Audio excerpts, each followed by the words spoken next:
రమేష్ ఇదంతా కూడా ట్విట్టర్లో మెసేజ్ పెట్టి వాళ్ళని చేరకుండా సపోర్ట్ చేయాలి. జనసేన వదిలికే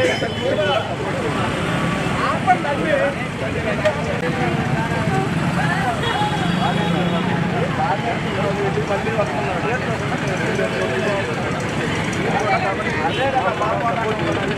మీరందరూ కూడా వీలైనంత వరకు సోషల్ మీడియాలో ఖచ్చితంగా బాలినేని రాకను వ్యతిరేకిద్దాం. ఒంగోలు అభివృద్ధికి తోడ్పడతాం. నాట్యం చేయాలి. ఖచ్చితంగా మేము బాలినేని వ్యతిరేకిస్తున్నాం.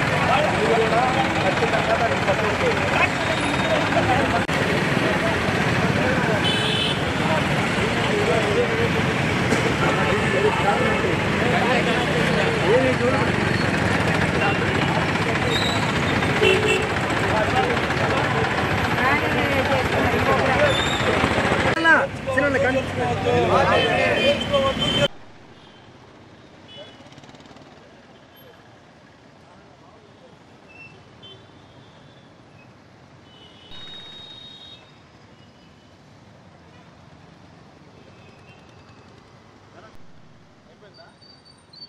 లక్ష్మణ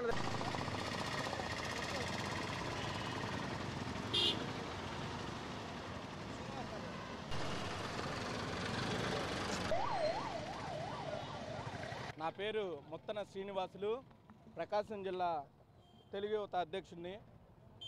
ముందుగా రేపు అనగా 26వ తారీఖు నాడు రాష్ట్రంలోని కూటమి ప్రభుత్వాన్ని విచ్ఛిన్నం చేయాలనేటువంటి ఉద్దేశంతో వైసీపీ కోవర్ట్లు కొంతమంది పార్టీలో చేరుతూ ఉన్నారు. ఆ విషయమై మేము పవన్ కళ్యాణ్ గారికి వినతి పత్రం ఇవ్వాలనేటువంటి ఉద్దేశంతో మా బాధ, మా కష్టం, కార్యకర్తల మనోభావాలు వాళ్ళకి తెలియజేయాలనేటువంటి ఉద్దేశంతో ఈరోజు ఈ కార్యక్రమం చేయడం జరిగింది. నిజంగా గడిచినటువంటి 5 సంవత్సరాల్లో మా తెలుగుదేశం పార్టీ కార్యకర్తల మీద, జనసేన కార్యకర్తల మీద వాళ్ళు చేసినటువంటి అరాచకత్వాలు, వాళ్ళు చేసినటువంటి దౌర్జన్యాలు, వాళ్ళు చేసినటువంటి భూ కబ్జాలు, వాళ్ళు చేసినటువంటి అనేక రకాలైనటువంటి వాటితో విసిగి వేసారిపోయినటువంటి కార్యకర్తలు కానీ ప్రజలు కానీ అత్యధిక మెజార్టీతో ఈరోజు దామచర్ల జనార్దన్ గారిని 34,000 ఓట్ల మెజార్టీతో గెలిపించడం జరిగింది. మేము ఈ విషయం పవన్ కళ్యాణ్ గారికి తెలియదా? వైసీపీ గుండా కొడకల్లారా అని మాట్లాడినటువంటి పవన్ కళ్యాణ్ గారికి ఇక్కడ ఉన్నటువంటి బాలినేని శ్రీనివాసరెడ్డి గారు దైవదూతగా కనిపిస్తూ ఉన్నారా? ఒకసారి ఆలోచించుకోవాలి. తెలుగుదేశం పార్టీ, బీజేపీ, జనసేన కార్యకర్తలు ఎంతో కష్టపడి ఒక యుద్ధం చేసి ఈరోజు ప్రభుత్వాన్ని ఏర్పరచుకుంటే గడిచిన 100 రోజులు కూడా ఉండలేనటువంటి భయాందోళన మధ్య బాలినేని శ్రీనివాసరెడ్డి గారు ఉన్నారు. నువ్వేమీ తప్పు చేయలేదు, నేను ఈ తప్పులు చేయలేదని పవన్ కళ్యాణ్ గారికి చెప్పాను, చంద్రబాబు గారికి చెప్పాను అంటున్నాడు. మరి ఆ తప్పుల మీద ఎంక్వైరీ చేయమన్నానని అడుగుతున్నారు. ఆ ఎంక్వైరీ వేసి క్లీన్ చిట్ ఇచ్చేంత వరకు కూడా ఆగొచ్చు కదా. గవర్నమెంట్ వచ్చి 3 నెలలే కదా, ఇంత తొందరపాటు నిర్ణయాలు ఎందుకు అని మేము బాలినేని శ్రీనివాసరెడ్డి గారిని ప్రశ్నిస్తున్నాం. రెండోది, ఒక్క మాట చెప్పాలనుకుంటున్నా.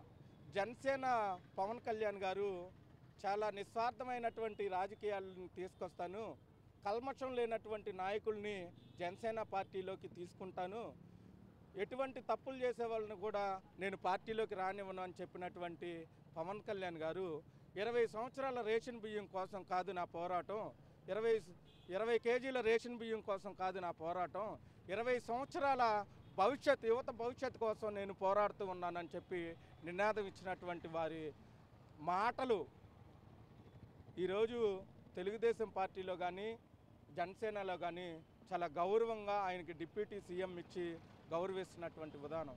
అలానే ఆయన కూడా మా పార్టీ గెలుపు కోసం, మేము కూడా వాళ్ళ పార్టీ గెలుపు కోసం ఎంతో కష్టపడ్డాం, శ్రమించాం. ఈరోజు కబ్జాలు చేసినటువంటి కొంతమందిని తీసుకోవటం ఇష్టం లేక మనోవేదంతో, బాధతోటి కార్యకర్తల మనోభావాలు దెబ్బతింటున్నాయని ఈ విన్నపం మేము పవన్ కళ్యాణ్ గారికి తెలియజేయడం కోసం ఈ చిన్న కార్యక్రమాన్ని పెట్టాము.